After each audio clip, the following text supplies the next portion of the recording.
Oris Aquis used to be one of the best diver watches you could buy under $2,000.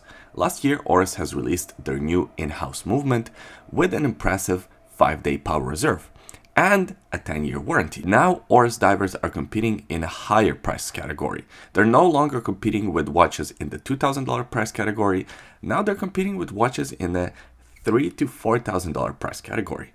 In today's video, I will do a review of this new 2022 Oris Aquis, and I will give you all the pros and the cons. Now, first, let's talk about the specs on the watch. It has a diameter of 41.5 millimeters. It's about 48 millimeters from one lug to another.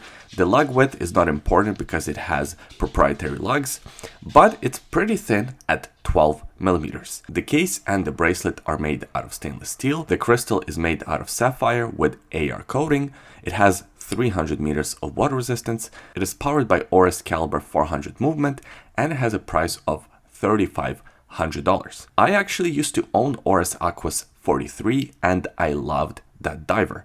Unfortunately, it had too many negatives and I sold it. Now, some of the negatives that I used to have with my old Oris are addressed in this new version and no longer present. Other negatives are still, unfortunately, present. Originally, this watch had both satin and high polish finishes, brushed on the sides and high polish on the top of the lugs. It also had a high polish center link on the bracelet.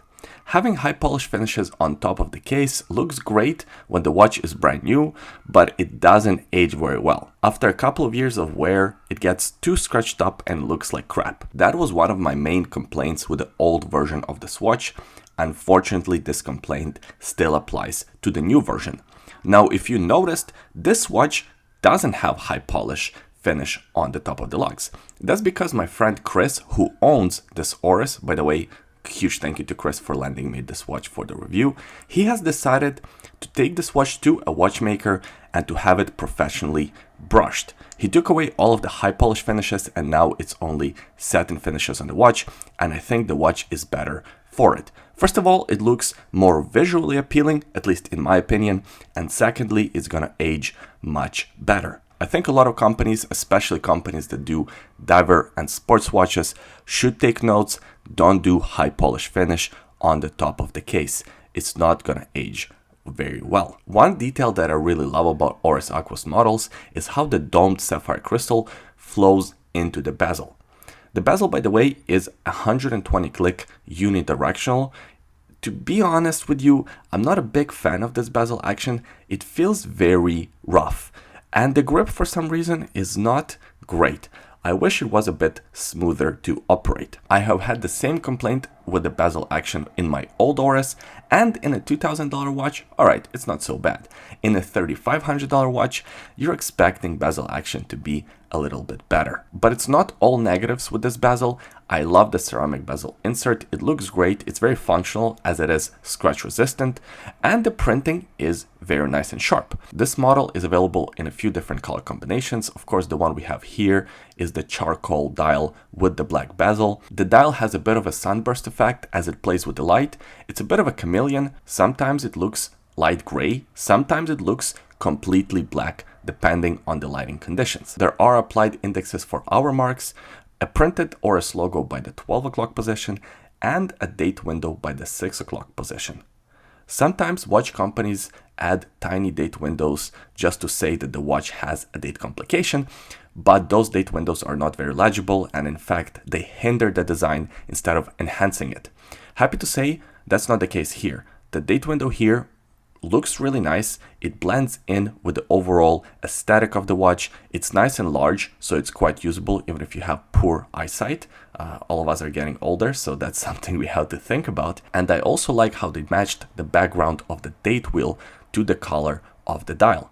Plenty of lume on this diver too. Here's a lume shot for your reference. Yeah, Oris rarely disappoints with their lume. Now let's talk about the crown. It's located at the 3 o'clock position. It's housed within these two fairly large crown guards.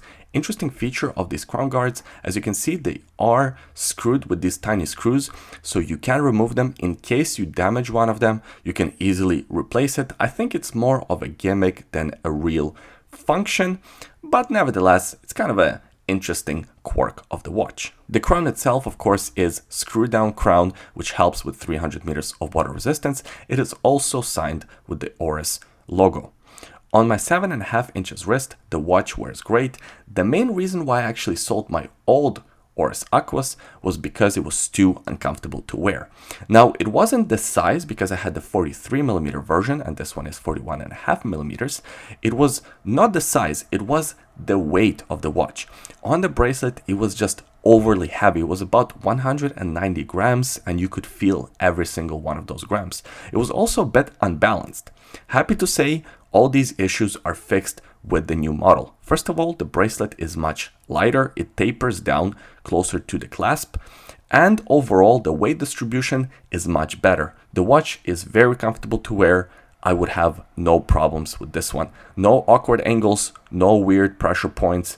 Overall, they killed it with the comfort, and that's a big improvement over old Oris models. Now, speaking of the bracelet, you can buy this watch on either a rubber strap or a stainless steel bracelet. I'd recommend you go for the bracelet because it's cheaper if you want to have both. Buy one on a bracelet and then get an aftermarket strap. It works out to be cheaper that way as opposed to buying it on the rubber strap and then trying to locate a stainless steel bracelet afterwards. The bracelet itself, as I mentioned, is greatly improved. It's lighter, it's more comfortable as opposed to older versions. It tapers down by the clasp, and the clasp itself is fairly simple, but I kind of like it. 2 buttons for release, and it's an engineered clasp with a diver extension and 3 micro adjustments.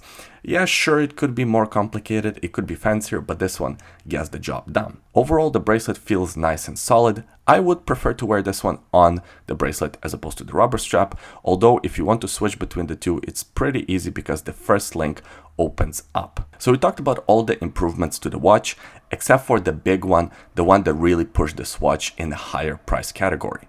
And that's the movement.